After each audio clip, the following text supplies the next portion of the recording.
Pode nos conduzir nessa oração? Sim, Senhor. Pai, nós te damos graças, agradecidos estamos, Senhor, por mais um dia que o Senhor nos dá. Queremos te pedir perdão dos nossos pecados, te pedir perdão de alguma coisa que temos feito, Senhor, que tem te desagradado. Senhor, mas nos ajuda a ouvir tua voz, nos ajuda a te obedecer, Pai, neste mundo de hoje que é tão difícil. Obrigada, Senhor. Eu sempre digo a todos que eu conheço, todos os meus irmãos, obrigada por esta igreja que me abriga há 31 anos. Obrigada, Senhor, pelos meus mestres, mas Tu és o mestre maior, Senhor Jesus, e de Ti é que queremos aprender, Tu usando esses homens que estão aí, nossos professores. Muito obrigado, ser conosco nesta mais uma aula, Senhor, que nós estamos aqui pronto para Te ouvir e aprender de Ti, com o nosso amado pastor Arieso. Obrigada, Senhor. Amém. Amém. Que coisa boa. Oração boa de se ouvir. Louvado seja Deus. Gente, então nossa matéria continua sendo Confissão de Fé de Westminster. Hoje nós vamos falar, permitindo Deus, sobre o capítulo 2, né, que vai tratar sobre Deus e a Santíssima Trindade. Sabe? Antes de nós darmos início realmente ao que está prescrito na confissão, eu queria chamar a atenção de vocês para esse material. Esse material foi compartilhado durante a semana. Tá? É um manual de estudos bíblicos doutrinários. Foi escrito pelo nosso irmão Inesiel Peixoto de Andrade. É um material muito conhecido no nosso meio presbiteriano. E ele trata a respeito de toda a confissão de fé de uma forma mais prática. Tá? Ele tem uma linguagem mais acessível. Então, por exemplo, eu coloquei aqui o roteiro para o estudo desse capítulo 2 que nós vamos estar vendo hoje. Então, ele trata aí sobre o Deus da Bíblia é único, por exemplo. Aí ele vem falar por que ele é único, ele é vivo, verdadeiro, infinitamente perfeito, espírito invisível. E ele traz os versículos que estão na confissão, mas ele também já traz para cá, facilitando um pouco para que você encontre aonde está com relação ao que está sendo dito a respeito de Deus e o que a Escritura confirma. Tá? Então, por favor, atentem bem para esse material, porque é nosso desejo, daqui nas próximas aulas, condensar um pouco o que está sendo dito aqui na aula e trabalhar mais durante a semana. Né? Há uma proposta agora da direção da Escola Bíblica de que nós terminemos esse curso até o mês de junho ou julho, se eu não me engano, agora não me lembro bem, o pastor Demetrios pode me ajudar, mas ou se eu não me engano é 25 de junho, meu irmão. 25 do 4, né?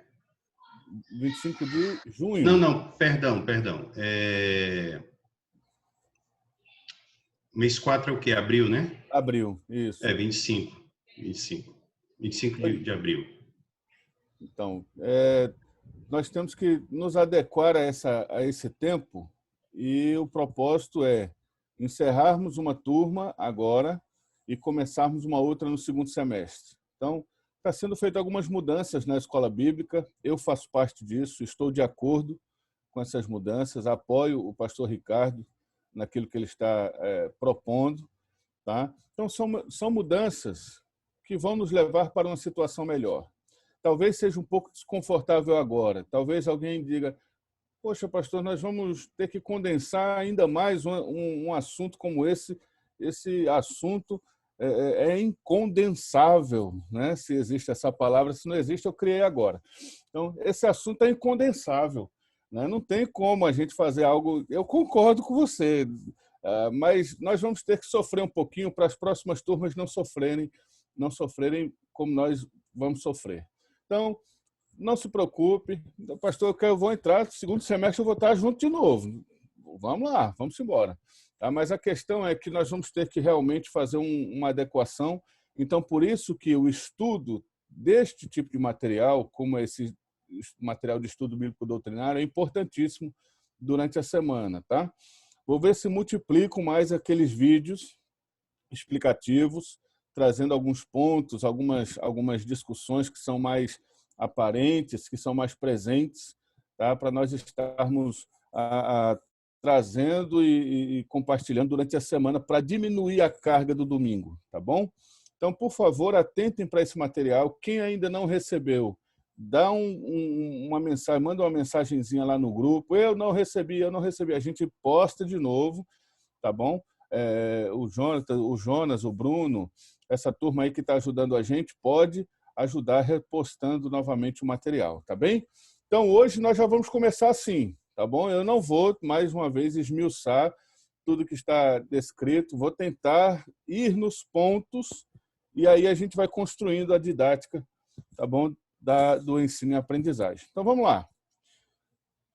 A primeira sessão desse capítulo 2 trata sobre o ser de Deus. Tá? Há um só Deus vivo e verdadeiro, infinito em seu ser e perfeições, é um espírito puríssimo, invisível, sem corpo, membros e paixões, é imutável, imenso, eterno e incompreensível, onipotente, onisciente, santíssimo, completamente livre e absoluto, fazendo tudo para a sua própria glória, segundo o conselho da sua própria vontade, que é reta e imutável.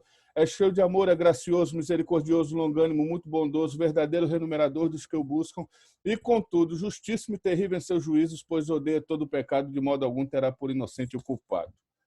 Se fosse para a gente realmente trabalhar o que realmente está escrito aqui, a gente ia passar o resto do ano e não ia conseguir. Então, o que é que eu fiz? Eu peguei alguns pontos, e antes de falar sobre esses pontos, nós precisamos saber de uma coisa. Primeiro, a Bíblia não se preocupa em provar a existência de Deus. Então, ninguém vai até a Bíblia, né? Eu vou buscar aqui uma prova da existência de Deus na Bíblia, a Bíblia declarando por quê, né, a necessidade da existência de Deus. Você não vai achar, porque a Bíblia não se preocupa em provar a existência de Deus. O que a Bíblia traz em Gênesis, no capítulo 1, já no primeiro verso, é Bereshit bara Elohim, ou no princípio criou Deus. A Bíblia não está querendo explicar que Deus existe para depois trazer a questão da criação. Não, a Bíblia é um livro que declara que Deus existe. Ou melhor, como nós falamos, Deus não existe, Deus subsiste, né? Porque ele é anterior à própria existência. Então, a Bíblia não vai se preocupar com isso. Nós não vamos encontrar nas Escrituras coisas sistematizadas tentando provar a existência de Deus. A Bíblia é declaratória. Ela vai dizer, ele existe, ponto final. Ela nem vai afirmar a questão da existência de Deus, ela já traz na sua essência, no seu pensamento interno, essa questão definida e muito bem definida, né? Então, a Bíblia não se preocupa em provar a existência de Deus. Isso que vocês estão vendo aqui, o Bereshit bara Elohim, são as primeiras palavras em hebraico do livro do Gênesis, né? Para o judeu, o livro Gênesis, ele não se chama Gênesis, né? Ele se chama Bereshit, que significa no princípio, tá? E essa subsistência de Deus, porque ele é anterior à própria existência, tá bom? Então, a Bíblia não vai se preocupar com isso. Então, nós temos que ter isso no coração ao nos aproximarmos das Escrituras. Vamos lá. O que é que nós aprendemos nessa primeira sessão, que foi aquela que nós lemos a respeito do capítulo 2, a primeira sessão da Confissão de Fé? Eu citei aqui algumas para nós tentarmos aí sintetizar. Um só Deus, um Espírito, imutável, soberano, cheio de amor e justo juiz. Então, eu tentei condensar ou sintetizar essa primeira sessão do capítulo 2 da Confissão nessas três frases. Um só Deus, um Espírito imutável, soberano, cheio de amor e justo juiz. Só que isso traz implicações. Quando nós trazemos isso para a prática, isso vai trazer algumas implicações.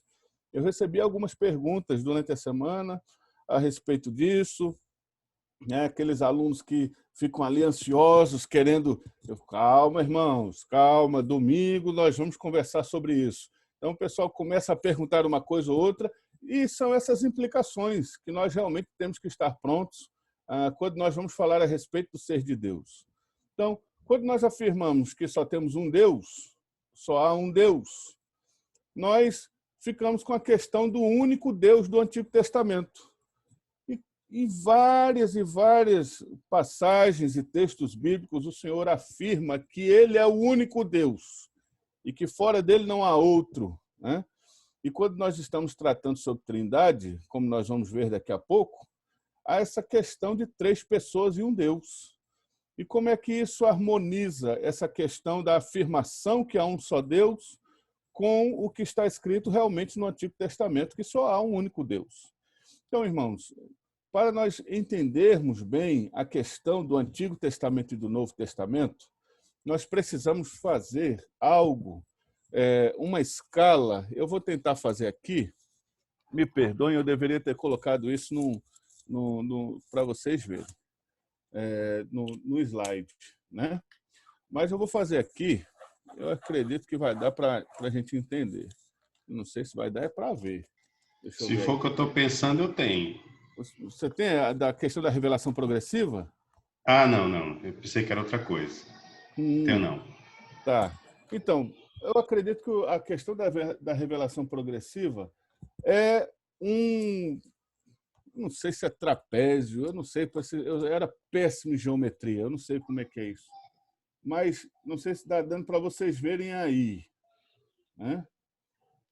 É tipo um triângulo, uma coisa do tipo assim, em que aqui onde eu estou mostrando aqui com o dedo, esse aqui é o início da revelação. Aqui é Gênesis. A revelação é a área desta figura geométrica. Então, aqui no início, a revelação é triângulo, retângulo. Obrigado, Bruno. Aqui no início, nós temos o início da revelação. Aqui nós temos Adão, aqui nós temos o pessoal que vem depois dele, Moisés, Abraão, isso vai vindo para cá. A partir do momento em que o tempo vai passando, esta revelação vai aumentando. E quando ela chega aqui no final, nós temos a pessoa de Jesus Cristo, que é o ápice da revelação de Deus. Aqui nós entendemos realmente os mistérios de Deus, como disse Paulo. Mas lá no início, aqui, a gente não entendia. Nós tínhamos uma revelação muito pequena a respeito do ser do Senhor. Então, essa questão de termos no Antigo Testamento essas afirmações a respeito do único Deus, primeiro era para guardar o povo, porque eles estavam vivendo ali num cenário politeísta, onde todas as outras nações tinham vários deuses, e segundo, por causa da revelação, que ainda era pouca. Ainda não existia esse crescimento, isso a teologia chama de revelação progressiva, né? Por isso que às vezes eu falo com alguns irmãos, você acredita que você conhece mais a respeito de Deus do que conhecia Abraão? Aí aquele irmão fala, de jeito nenhum, pastor, que é isso? Abraão, o amigo de Deus, o pai da fé, não pode, eu jamais conheço mais sobre Deus do que Abraão. Bom, eu posso até concordar com ele, se ele for um mau estudante e não tiver ali um interesse de conhecer mais sobre Deus. Mas Abraão não tinha, melhor dizendo, todas as fontes e revelações que nós temos hoje. Por exemplo, ele não sabia quem era o Messias. Nós sabemos. Ele não tinha toda essa revelação que é o Antigo Testamento e o Novo Testamento. Nós temos. Então, a revelação progressiva é essa questão, é esse crescimento de revelação durante a história. Então, essa questão do único Deus no Antigo Testamento ela era necessária por causa do politeísmo das outras nações e por causa da revelação progressiva que ainda estava se desenvolvendo. Quando nós já afirmamos que Deus é um espírito, perceba que a confissão de fé diz um espírito. A confissão de fé não diz o espírito, ela diz um espírito. Então, ela está falando de substância, ela está falando de essência, ela está falando de, eu não vou dizer corporeidade, porque é realmente essa questão que ela quer combater, né? Ela não quer que esse antropoformismo, né? Que o que é que significa esta palavra antropoformismo? É quando algo não tem forma de homem e a gente fornece essa forma de homem a esse algo para entender. Por exemplo, quando diz que as mãos do Senhor, o texto de Isaías, né? As mãos do Senhor não estão encolhidas para que não possa alcançar, e os seus ouvidos agravados para que não possa ouvir, né? Então a gente lê isso e diz a mão do Senhor, então Deus tem mão. O ouvido, então Deus tem ouvido. Essa forma metafórica da Escritura se revelar é para o nosso entendimento. Isso não quer dizer que Deus tenha mão. Isso não quer dizer que Deus Pai tenha cabeça, tenha ouvidos, tenha olhos, tenha pés, né? Essa questão é uma questão antropomórfica. Mas aí você diz, espera aí, pastor, espera, dá um pause aí. Eu sei, irmãos, vai dando choque, né? Mas vai aguentando esses choques aí, tá? Vai aguentando esses choques aí. E é bom que dê choque mesmo. A função do professor é fazer dar choque, né? Eu já falei para abrir a tela azul do Windows aqui, né? É dar choque e perturbar. Você passar a semana inteira perturbado. Eu não acredito naquele negócio. Essa é a função do professor. Quando isso acontece é porque a gente conseguiu o que a gente precisava fazer. Então, espera aí, pastor, como é esse negócio aí? Mas no Antigo Testamento mostra um monte de vezes aparições, né, que são chamados de fanias. Né? Como é que é esse negócio lá de Gênesis 16, Gênesis 18, onde apareceu lá um ser para falar com Agar, para falar com Abraão. E essa pessoa, quem é essa pessoa? Pois bem, o texto de João, no Evangelho de João, capítulo 1, verso 18, eu vou ler aqui para que nós nos abalizemos naquilo que nós estamos falando nas Escrituras, é claro. Então, Gênesis 1, 18, diz assim, e vá colocando suas dúvidas aí, durante a semana a gente vai trabalhar nelas. O texto sagrado diz assim, ninguém jamais viu a Deus, o Deus unigênito, que está no seu... ninguém jamais viu a Deus, ponto. Aí o escritor continua, o Deus unigênito que está no seio do Pai é quem o revelou. Ninguém jamais viu a Deus. Aí a gente vê esses textos de Gênesis 16, Gênesis 18, em Êxodo, outros tantos textos que falam a respeito de Josué. E aquilo que aparecia lá, quem era então, na verdade? Há um grande consenso entre a teologia de que aquela pessoa, às vezes intitulada como anjo do Senhor, é Cristo pré-encarnado. Tá? É Jesus pré-encarnado.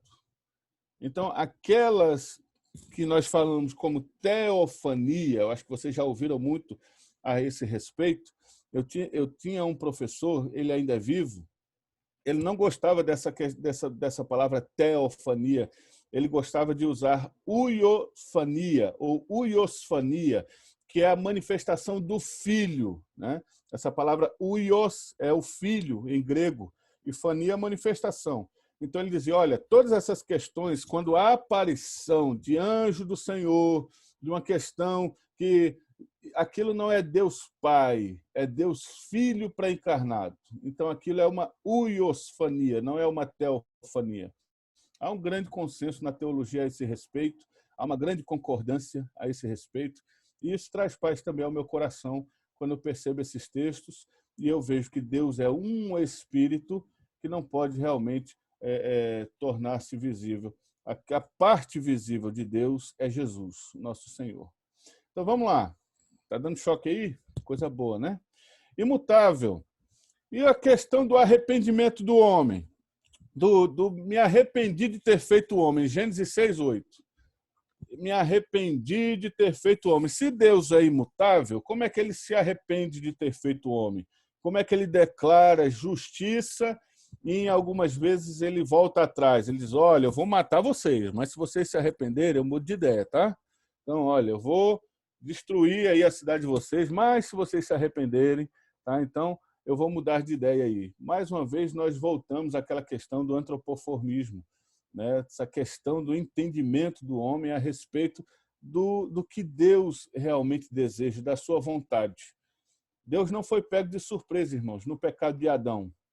Quando Deus chega no jardim, e que ele pergunta, Adão, Adão, onde é que você está? Vocês acreditam mesmo que Deus não sabia que Adão estava por trás daquelas moitas, se escondendo? É claro que Deus sabia onde Adão estava. O que Deus estava querendo não era saber onde Adão estava. Deus queria que Adão visse aonde ele estava. Não é questão de Deus saber onde Adão está. Ele não chegou lá no jardim, viu a coisa meio assim, meio diferente. Rapaz, o negócio está meio diferente aqui hoje. Adão, ô Adão, cadê esse menino, rapaz? Toda vez eu chego, ele estava aqui, agora ele não está mais. Aí, de repente, Adão sai lá de trás das árvores. Senhor, eu estou meio envergonhado, eu estou nu. Como assim você está nu? Rapaz, quem foi que falou que você está nu? Não, mas Adão, o que você fez, Adão? Adão, meu Deus não foi pego de surpresa, irmãos. Deus sabia tudo aquilo. Há um propósito eterno. Há um plano escrito, desde o início até o fim. Não há uma vírgula que não aconteça dentro do plano de Deus. Não há uma contingência. Deus não é pego de surpresa em nada. Tá? Então, essa questão do arrependir de ter feito homem seria muito melhor traduzida como entristecimento. Tá? Como Deus entristecido por ter realmente feito homem e ter visto o que o homem fez e no que o homem se tornou. Então, essa questão da imutabilidade de Deus, ela deve ser realmente declarada como certa, perene e irretocável. Tá? Vamos lá. Senão a gente... Que hora já é? Meu Deus, 11h25. Pastor, o senhor me permite uma parte aí nessa sua Claro. última fala, rapidamente? Pois não. O pastor salientou aqui um significado importante desse, até porque muitas pessoas nos perguntam isso e às vezes a gente fica sem resposta. Como é que Deus se arrepende, né? E a palavra hebraica para esse arrependimento é a palavra naham. E naham, ela tem, nesses contextos onde aparece que Deus se arrepende, ela tem muito mais o sentido no original, o sentido de que Deus está sentindo um pesar profundo, ele lamenta profundamente, ele se condói internamente pelo que aconteceu, pelo que se passou. Só que o problema é que essa mesma palavra naham também é usada para arrependimento. Então, aqui é importante que a gente entenda o contexto da passagem para entender o sentido. Né? E às vezes é um problema de tradução mesmo. O tradutor aqui, o João Ferreira de Almeida, na hora de escrever em português, ele pensou, vou deixar arrependeu mesmo aqui, mas o sentido é muito mais o sentido de pesar de coração. E Deus tem esse sentimento. Deus tem esse sentimento de pesar, de tristeza, de profunda angústia por algo ruim que aconteceu. E é essa ideia que o texto quer passar para nós. Só isso, pastor. Obrigado, pastor Demetrios. Gente, essa questão de ter uma palavra para várias situações é realmente algo que complica o trabalho do exegeta. Né? Ele tem que realmente ter um cuidado maior quando ele vai analisar. Um exemplo disso para o nosso português, para nós ainda continuarmos nessa questão, conversando uma vez com o americano disse, olha, o português é um negócio muito difícil, uma palavra dificílima, uma língua dificílima, porque vocês têm uma palavra para um monte de coisa. Falei, por exemplo, ele falou, por exemplo, palito. Então, nós temos palito de dente, nós temos palito para roupa que a gente veste, que é paletó, mas ele falou palito, né? E nós temos palito quando a pessoa está meio embranquecida, que não era palito, era pálido. Mas ele diz, olha, nós temos palito, palito e palito. Quando é que eu uso uma, quando é que eu uso outra? Eu falei, use nas três, senão você vai estar errando e ninguém vai entender você. Então, essa é a questão do hebraico. É uma língua muito difícil, que uma palavra vai significar aí 2, 3, 4, 5 coisas. E nós temos que nos levar ao contexto para sabermos. Bom, próximo aqui é soberano. O Senhor é soberano. Aí alguém pode perguntar, e a questão do livre-arbítrio? Na semana que vem, se o Senhor permitir, nós vamos estar falando sobre os decretos de Deus e nós vamos estar realmente falando sobre livre-arbítrio, predestinação. Tem livre-arbítrio mesmo? Já quero deixar uma brasa na cabeça de vocês. Mais uma. Eu quero afirmar mas que tem livre-arbítrio sim. Tá? Então, domingo que vem, essa brasa a gente vai tentar apagar. Tá bom? Vamos para o próximo. Cheio de amor. Aí alguém fala, pastor, mas é a questão das matanças de crianças e animais. Né? Nós temos um texto lá, em 1 Samuel, capítulo 15, né, que o Senhor fala, ó, vão lá nos amalequitas e mate tudo. É criança, é gente de berço. O que vocês acharem por lá, vaca, cavalo, cachorro, mata tudo, não é para deixar, não é para trazer nada, é para matar todo mundo. Aí a gente fala assim, como é que um Deus desse é cheio de amor? Que mal fez uma criança? Né? Que mal que essas crianças fizeram? Meus irmãos, como é que a gente explica isso? Né? Eu acredito que muita gente já se viu nessa questão aí, e às vezes tem alguns que vão beirando aí o montanismo, que era aquela questão de abdicar do Antigo Testamento e dizer que o Deus do Antigo Testamento não é o mesmo Deus do Novo Testamento, por causa dessas coisas. Aí tem alguns irmãos que dizem, o Deus do Antigo Testamento era só juízo, e o Deus do Novo é só amor. Né? No Antigo Testamento ele mandava matar, no Novo Testamento ele abraça e dá um beijo. Eu vejo mais severidade no Novo Testamento do que no Antigo. Não sei se vocês conseguem ver desse jeito como eu. Mas essa questão das matanças de crianças e animais, nós precisamos ler o contexto. Quando você lê, por exemplo, esse texto de 1 Samuel 15, você vai ver que esses amalequitas faziam tudo o que Deus desaprovava desde o seu nascimento, desde o berço. Era ensinado a essas crianças fazerem o que era errado, como ter relações sexuais com seus pais, como desobedecer a Deus na questão dos sacrifícios, da adoração a outros deuses. Tá? E no verso 18 desse capítulo 15 de 1 Samuel, o Senhor diz realmente para exterminar, para não deixar mais vivo. Por quê? Porque, irmãos, se fica uma criança dessa viva e ela permanece viva, quando ela ficar adulta, ela vai continuar e vai começar a propagar aquilo que ela tinha aprendido quando criança. A questão toda, irmãos, é que a nossa cabeça não consegue enxergar uma criança como um ser pecaminoso, um ser já alcançado totalmente pelo pecado. Tá? Às vezes a gente vê a mãe amamentando a criança ali, aquela coisa, aí a criança tome a dentada. Meu Deus do céu, ela está mordendo quem está alimentando ela. Aí eu via minhas filhas, assim, minha esposa amamentando. Aí quando minhas filhas faziam isso, eu falava, isso é o pecado, ô pecadora. Está aí já com 5, 6 meses mordendo a mãe. Isso é coisa que se faça. Pecado. Quando começa com 2, 3 anos, dá um lápis para uma e não dá para outra não, para você ver. Ela vai arrancar aquele lápis, ela vai espernear, ela vai arrancar os cabelos, vai dar mordida, né? Minha menina mesmo, de vez em quando, ela voltava da escola toda mordida, né, de 2, 3 anos. Falava, meu Deus, o que está mordendo essas meninas? É as outras crianças. As outras crianças que mordem, uma morde a outra. Então, na nossa cabeça, criança é anjinho. Né? São os anjos, seres angelicais. Aí você fala, pastor, mas o senhor não acredita em salvação de crianças? O Senhor Jesus disse das crianças ao reino dos céus. Sim, é uma outra matéria, mas eu acredito sim, perfeitamente, que é uma graça especial e específica para as crianças da parte de Deus. Mas isso não isenta o fato delas também serem alcançadas pelo pecado, e se elas continuassem vivas, iam trazer sérios danos ao povo de Deus, como aconteceu em algumas vezes. Aquele pessoal que persegue Gideão, lá em Juízes 6, é um pessoal que ficou vivo quando Deus mandou matar. Midianitas, amalequitas, é o pessoal que fica vivo quando Deus falou para exterminar e eles não exterminam. E aí eles voltam e dão trabalho ao povo de Deus novamente. E o rei Saul, pastor, me permita aí acrescentar, o rei Saul, por desobedecer a Deus e não exterminar os amalequitas, lá na frente, no livro de Esther, vai aparecer um descendente do rei Agag e vai perseguir os judeus com decreto do rei para exterminar todos os judeus, né? Então, olha a consequência, né, da desobediência.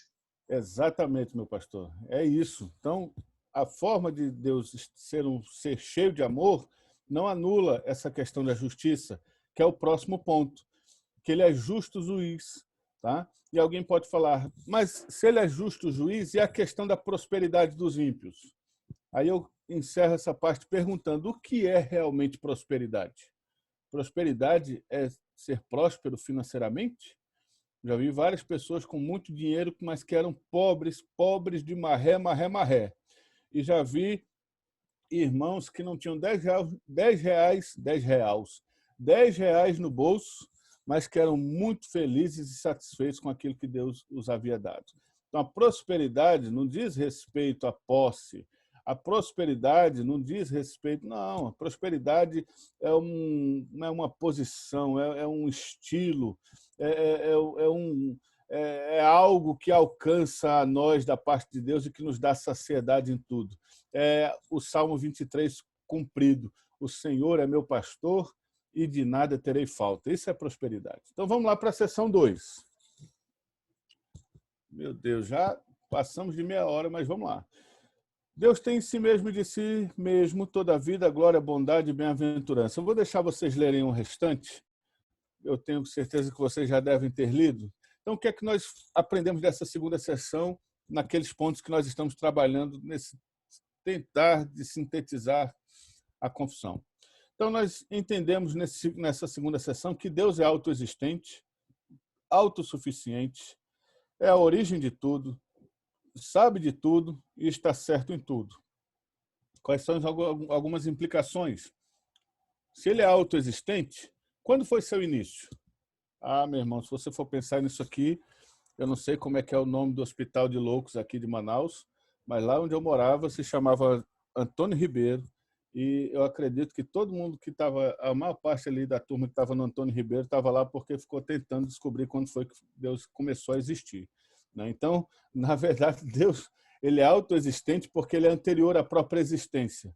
Então, nós não podemos ficar pensando a respeito do que existiu antes de Gênesis 1, como eu já vi alguns pregadores, irmãos, nós vamos falar sobre o que aconteceu antes de Gênesis 1. Aí eu fico olhando assim, eu digo, para onde esse irmão vai? Antes de Gênesis 1? Né? Mas tem uma turma aí que é boa e podia trabalhar em Hollywood, porque criatividade não falta. Então, autoexistente, autossuficiente. Quando falamos que Deus é autossuficiente, é porque ele não precisa de nada nem de ninguém para ser o que ele é. Ele não precisa nem de nós, de nada. Né? Ele é o que ele é e está bom. Então, nós perguntamos, então, por que Deus nos criou? Aí nós vamos no nosso catecismo, na primeira pergunta, né? Porque Deus criou o homem. Aí nós vemos lá que Deus criou o homem para gozá-lo, para adorá-lo e gozá-lo para sempre. Né? A questão da criação não é algo que Deus precisava, é a manifestação da sua bondade e da sua misericórdia para conosco. Quando nós falamos que ele é a origem de tudo, e aí alguém fala, mas até mesmo do mal, e aqui eu vou juntar com a próxima, se ele sabe de tudo, por que ele não impede a maldade? Tá? Irmãos, essa questão da origem do mal é uma questão antiguíssima. Nós vemos o primeiro debate a respeito disso de forma mais sistematizada em Santo Agostinho.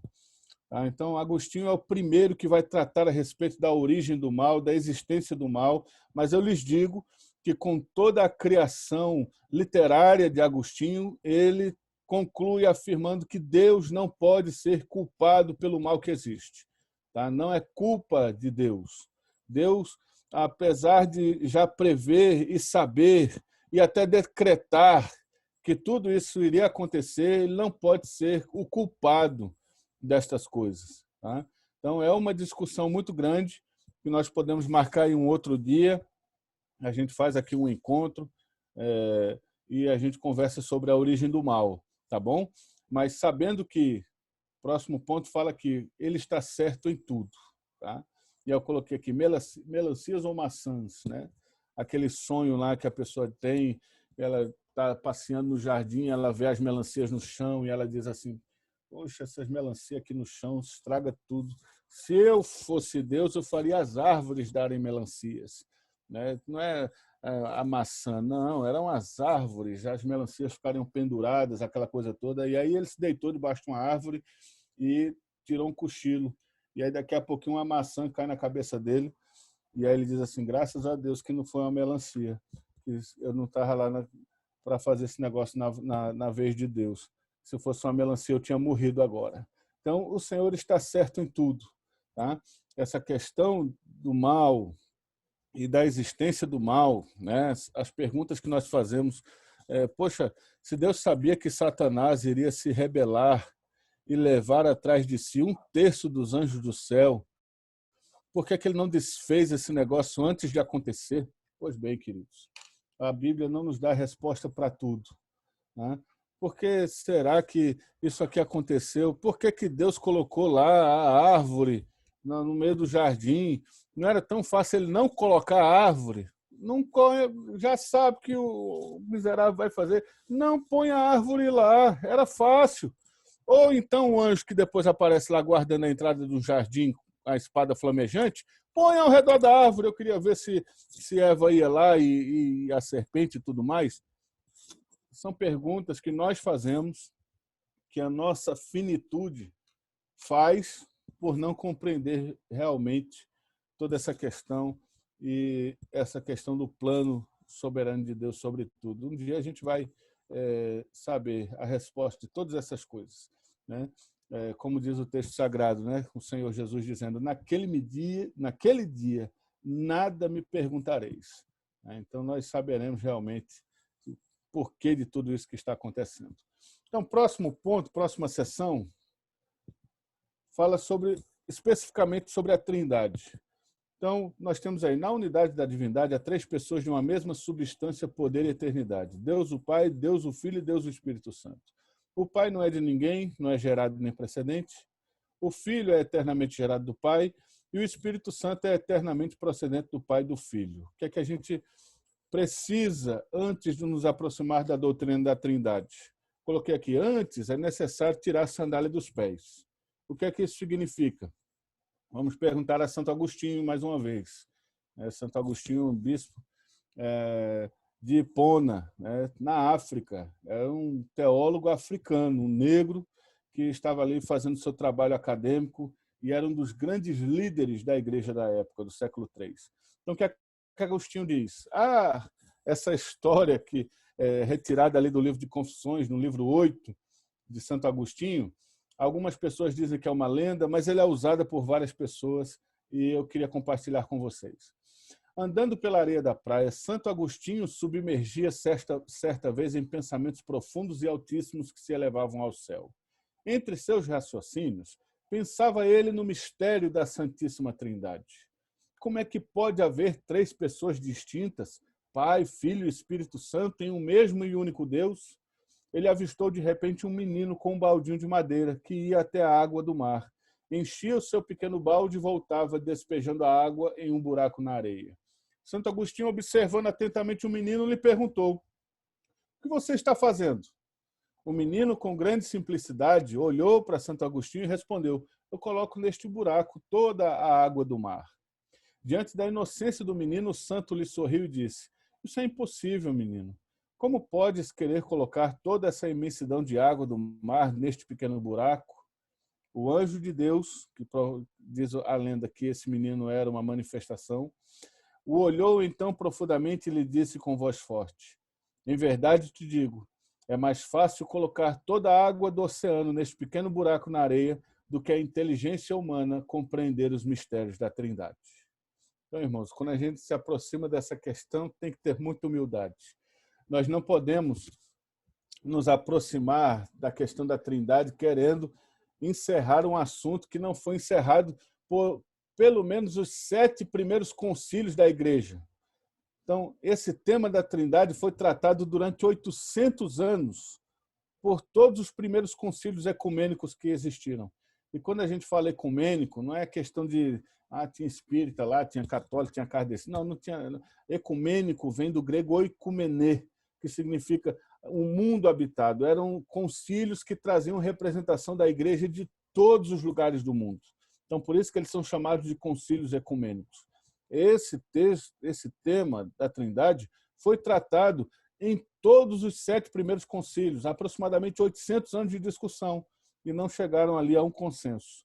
Por quê? Porque a Trindade não é um termo que encontramos nas Escrituras de forma explícita.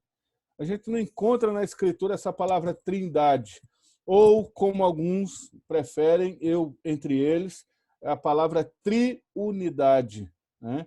Nós não encontramos essa questão nas Escrituras de forma explícita, mas nós encontramos de forma implícita, tá? Como em Gênesis 1:26, o façamos o homem à nossa imagem, conforme a nossa semelhança, né? O 3:22, o 11, versículo 7, desçamos e confundamos, né? Quando a questão da Torre de Babel.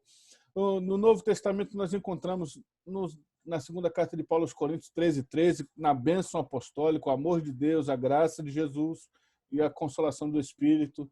Em Mateus capítulo 3, versos 16 e 17, no batismo de Jesus, né, quando fala Jesus sai das águas, um Espírito vem em forma de pomba e há uma voz dos céus dizendo: esse é meu filho amado em quem me comprazo. Então, há algumas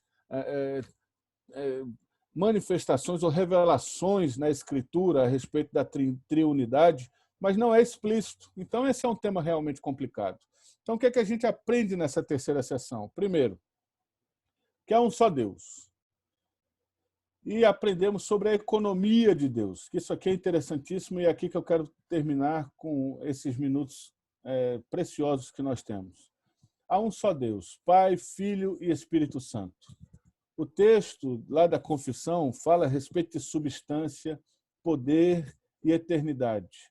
Os três são de mesma substância, mesmo poder e mesma eternidade. Por que é que nós acreditamos assim? Porque a Escritura nos revela isso. Então eu quero chamar vocês a ir até aquele material que eu lhes falei logo no início da aula, e lá vai ter realmente os versículos já separados. O que a Bíblia diz a respeito de Deus Pai, o que a Bíblia diz a respeito de Deus Filho e o que a Bíblia diz a respeito de Deus Espírito Santo é a mesma coisa. Não há diferenças entre os atributos incomunicáveis dos três. Tá? Quando nós falamos de atributos incomunicáveis, nós estamos falando de atributos ou de adjetivos, de qualidades, de prerrogativas que apenas Deus tem e ele não comunica com o homem. Então, esses atributos como onisciência, onipotência, onipresença, soberania, são atributos incomunicáveis. E todos esses atributos são tanto do Pai, como do Filho, como do Espírito Santo. Existem os atributos comunicáveis, que é aquele que ele é e que comunica a nós. Por exemplo, nós somos a imagem e semelhança de Deus. Essa imagem e semelhança de Deus não é porque a gente tem 2 pés, 2 mãos, 2 olhos, uma boca, né? Porque senão quem nasce sem as pernas não seria imagem e semelhança de Deus, né? Quem nasce sem os olhos não seria imagem e semelhança. Não é a questão corpórea, formal, né? Não é essa questão externa do estereótipo. A questão da imagem e semelhança de Deus é a essência da criatividade, da relação espiritual que o homem tem e que isso lhe foi comunicado pelo próprio Eterno. Tá? A questão do relacionamento, né, de Deus em 3 pessoas relacionar-se entre si, Deus com o Filho, o Filho com o Espírito, o Espírito com Deus, o Espírito com Jesus, Jesus com o Pai, esta relação que é traduzida para nós. Por que é que nós temos tanta necessidade de estarmos em relacionamento, em comunhão?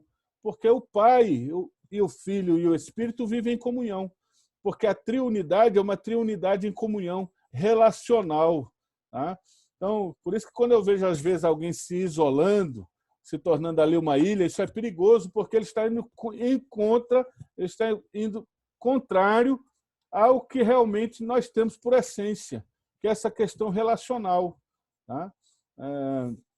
Então, nós temos essa questão. E quando nós falamos sobre economia, que o termo oikonomos, né, no grego, que fala a respeito de mordomia, de serviço, tá? Que economia, quando a gente lê economia, o que vem como significado na nossa mente é a questão monetária, né? É a questão de dinheiro. Então, olha, o ministro da economia é o dinheiro, é ali que passa o dinheiro. Tá? Só que o entendimento etimológico de economia é muito superior a apenas dinheiro. É uma mordomia, tá? É um serviço, tá bom? É uma funcionalidade.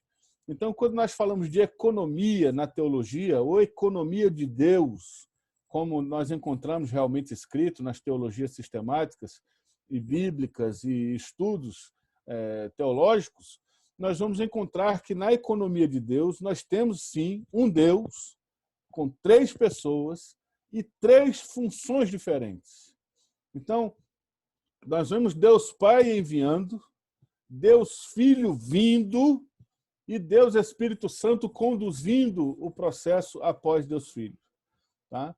É como Hebreus, no capítulo 1, diz.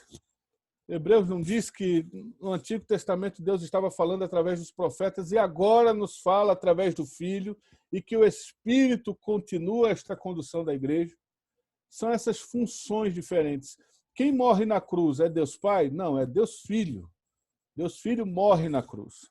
E aqui eu abro um parêntese que foi me perguntado essa semana a respeito da morte de Deus Filho e o irmão me perguntou assim, amadamente, de forma assim, muito querendo o meu bem, ele me perguntou, e Jesus morreu, então Deus morre?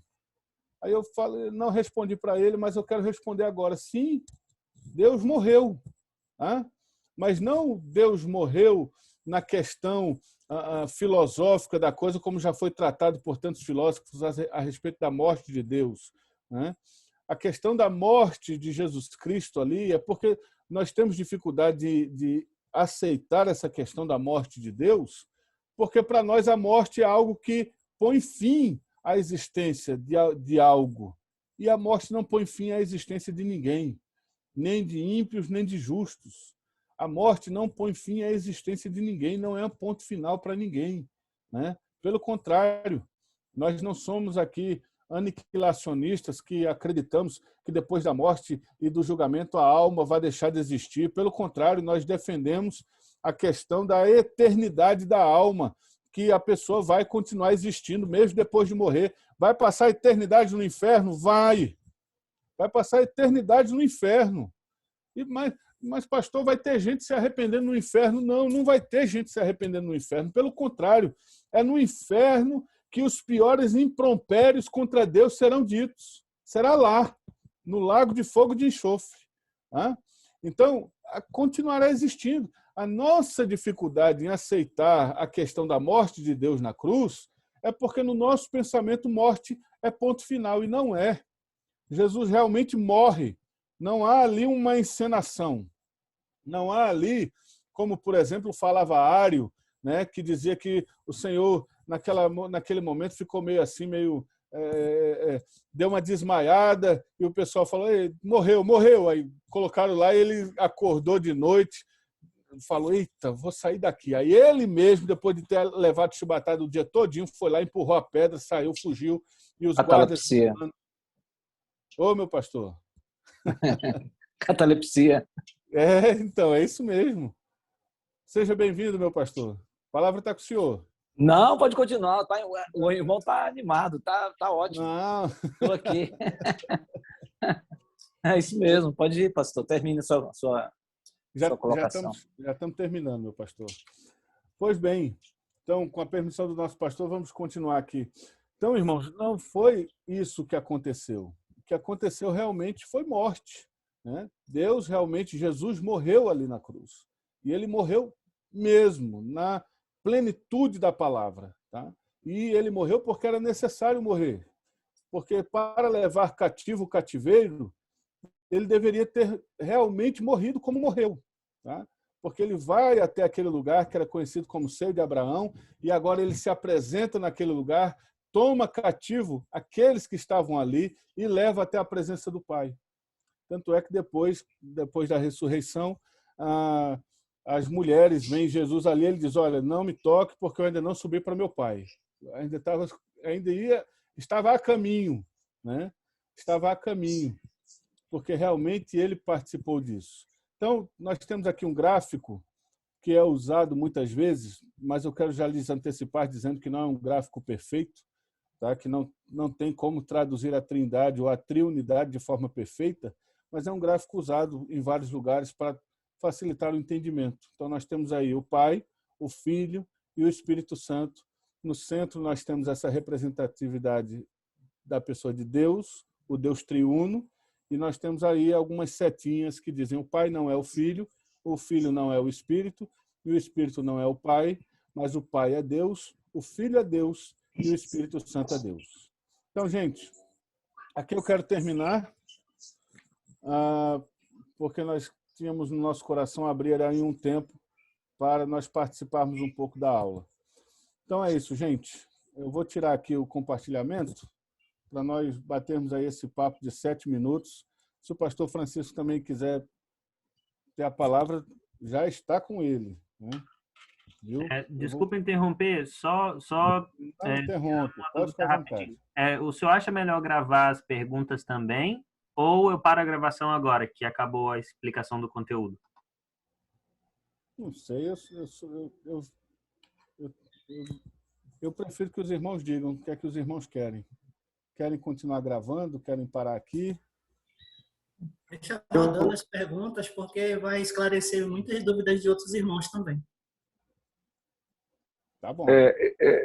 Eu posso dar minha opinião sobre esse aspecto específico? Claro.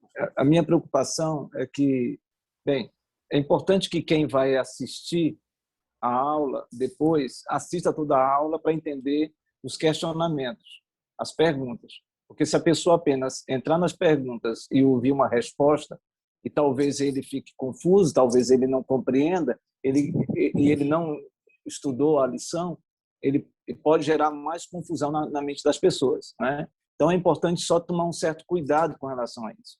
Até porque nós estamos discutindo assuntos que geram mesmo implicações, porque são perguntas de cunho reformado. E se uma pessoa que não tem uma visão reformada ouve uma resposta dessa, ele vai ter enorme dificuldade de querer realmente conhecer muito mais ainda a fé reformada, se ele já tiver a predisposição no coração de dizer, não, isso aí não concordo. Por isso que a gente tem que tomar muito cuidado quando a gente começa o processo de discussão. Porque a discussão é importante, as perguntas são fundamentais, mas a gente precisa ver o todo, né? Eu digo isso não é só para essa turma, eu digo para todas as turmas que é preciso, quando deixar gravado, deixa a extensão da aula para que a pessoa estude a aula e depois entenda as perguntas que estão sendo faladas. Apenas uma observação.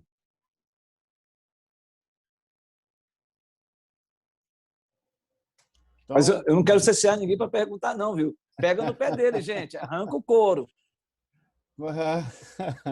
Então, irmãos, vamos aceitar a orientação do nosso pastor. Então, Bruno, dá um stop aí na gravação, tá? E durante a semana a gente vai conversando